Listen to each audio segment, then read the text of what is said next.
Alrighty, howdy folks. Let's continue with the substitution, but this time let's focus on definite integrals involving substitution. The first part was about indefinite integrals. That means we didn't have any integrals 0 to 1, anything like that, right? So let's look at definite integrals involving substitution. So let me ask you this. Is this okay? I say we needed to evaluate integral 0 to 1 x plus 1 to the 5 dx, and let's do substitution. We don't know what to do, so let's say u equals x plus 1, and so du is dx, so that looks good. Integral 0 to 1 x plus 1 to the 5 dx. When we substitute for x plus 1, we plug in u to the 5, dx is du, so u to the 5 du, integral 0 to 1, u to the 5 du, right? And so integral u to the 5 is u to the 6 over 6, plug in the numbers 0, 1, evaluate the limits. You learned this in Cal 1. So how do you evaluate a definite integral? Plug the upper limit, 1, for u, and you get 1 over 6, 1 to the 6 over 6, 1 to the 6 is 1, 1 over 6 minus 0 to the 6 over 6, and so you get 1 over 6. So notice, I started with a question, is this okay, is what I'm asking. Okay, I'm non-committal.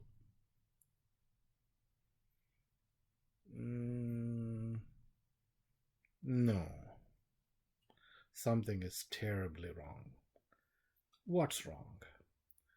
What's wrong is, when we show these limits integral 0 to 1, we were integrating with respect to x. So that means these limits are on the variable x. X is going from 0 to 1. Right? X equals 0 to x equals 1 is what the limits are. But when we transfer those limits to u, here we seem to be claiming, yep, that means u must be 0 to 1 as well. That may or may not be true. In fact, in this case, no, that is not true. Why not, man?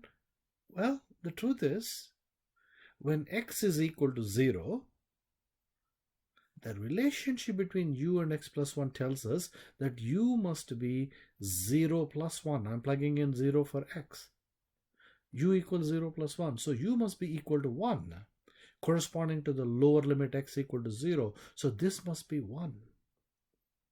Similarly, when x equals 1, this relationship says u must be 1 plus 1, which is 2. So the upper limit must be 2. And not, so we shouldn't have 0 to 1. Instead, we should have 1 to 2. Right? So that is what's wrong with this. So be very careful about how you solve these problems. Okay? Yeah, that's what I have explained. Okay, now, what's the Kirk method? There are many different Kirk methods, but first let me show you. If you were to x minus 1, I'm sorry, that should be an x plus 1. I apologize. So that's just x plus 1 to the 5, just like the previous problem. Golly, I have no idea why that changed. Anyway, please forgive me. U equals x plus 1, du equals dx, and now you say when x equals 0, u is 0 plus 1 equals 1. And now, as long as you make a change in the limits as well, then you are fine. Cool. So the actual answer is 21 over 2. Now, the method I typically use is, whenever I see definite integrals that are complicated, I say, you know what, I'll get to the definite integral part. First, let me evaluate the regular indefinite integral. So I say I, for the integral, is the original one, the definite integral. And then I say consider I1, which is the corresponding indefinite integral. That's what I say I1. and work with this one. Ignore the limits completely. Just figure out what this should be by using substitution or whatever method we are using. Pretty soon you're going to learn some other methods, and the same thing you can apply. Ignore the consider the indefinite integral, work with it, and then plug the limits later. Cool. So u equals x plus 1, and when you do that, you get u to the 6 over 6. Replace the u back with x plus 1. And so we figure out the indefinite integral and express it back in terms of x. That's the key. Once we do that, what's the relationship between I and I1? The relationship is that I, the definite integral, is nothing but the indefinite integral without the plus c evaluated over the limits 0 to 1. So that's the idea. I like this method a lot better, so that I don't have to keep on worrying about putting the limits and have I changed the limits and everything. Okay. And now when you plug in x equals 1, you get 1 plus 1 is 2, 2 to the 6 over 6, and 0 plus 1 is 1, 1 to the 6, and blah, blah. 21 over 2. Cool. So I like this method. Next concept. Definition. A function f is odd if f of negative x equals negative f of x and is even if f of negative x equals f of x. Right? You gotta know this. What do I mean by all of this? Is the function odd, even, or neither? Let me give you a few examples. If I have x cubed minus x, I'm asking you, is this function odd? Even? Neither. How do you figure this out? How do you, excuse me, how do you answer my question? Guess what? If you apply the definition, you will know exactly how to answer the question. What does the definition say? A function f is odd if f of negative x happens to be negative f of x. So that tells me what the procedure should be. The very definition lets me know what exactly I need to do.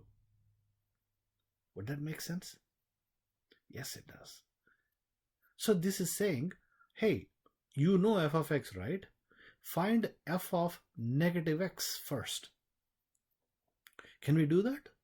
Yeah, if f of x is x cubed minus x, f of negative x would be, wherever you see an x, replace that with a negative x. And so we have f of negative x would be negative x, the quantity cube, minus the quantity negative x. Excuse me, I'm so sorry. And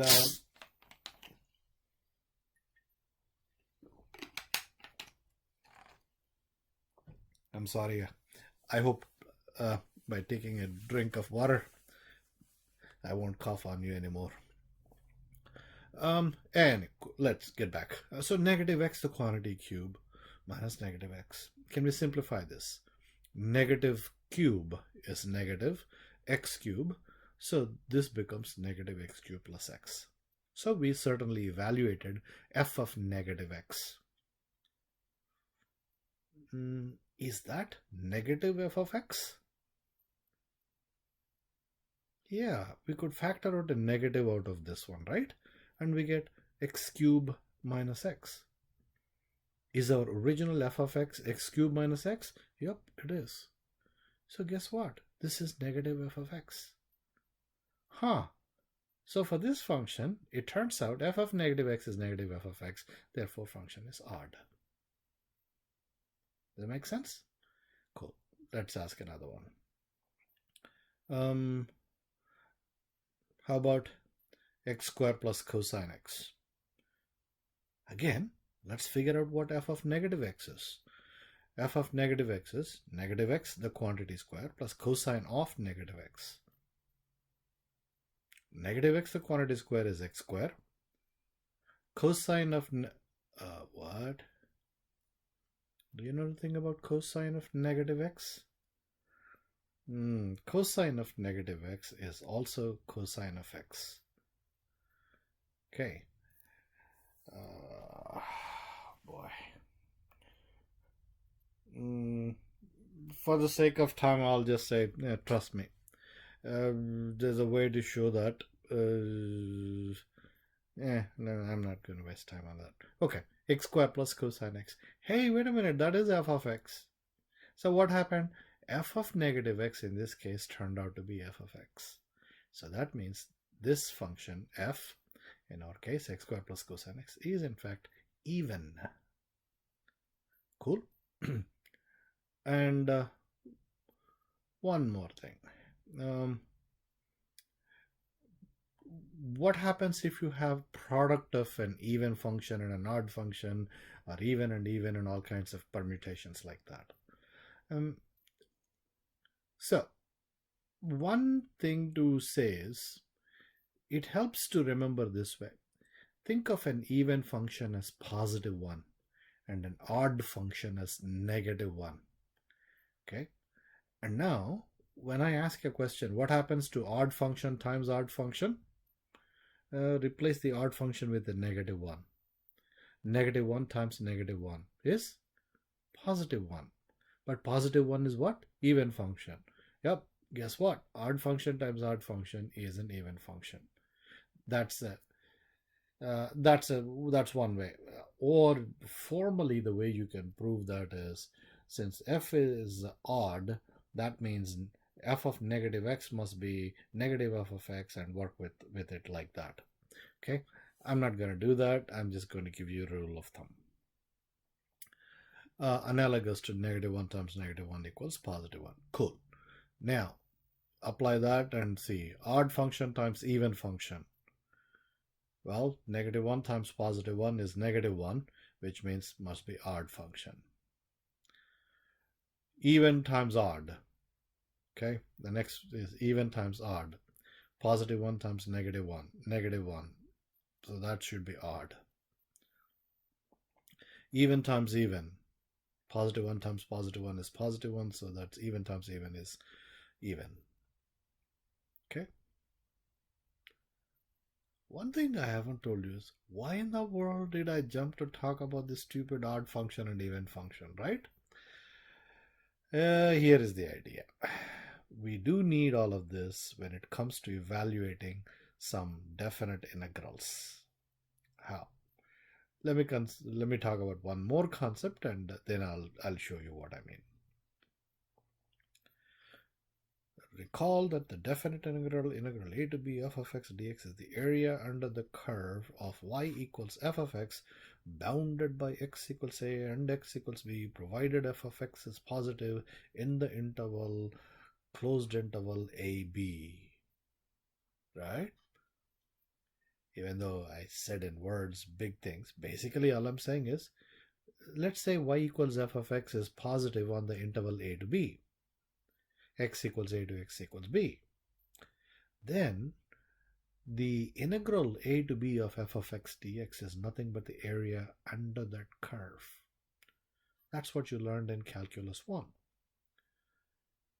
And what happens if f of x is less than 0? That means f of x is negative. Here, f of x is positive on the interval ab. What if f of x is negative? Then we will treat that area as negative. What? Yeah. Don't panic. I know. I thought my teacher said area can never be negative, man. Yeah, you're right. But when it comes to area under the curve or area above the curve integrals, we in fact treat the area above the curve. That means if the curve itself is below the x-axis and we are looking at the area from the curve to the x-axis, which is above, the axis itself is above, we call that area as negative. Okay.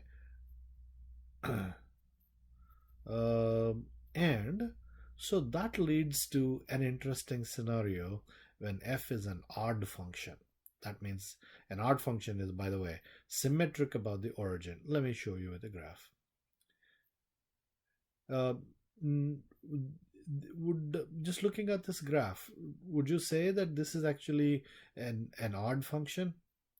Yeah, because if you look at f of negative a, that is this y value. What is f of a? That positive y value. So they are these two.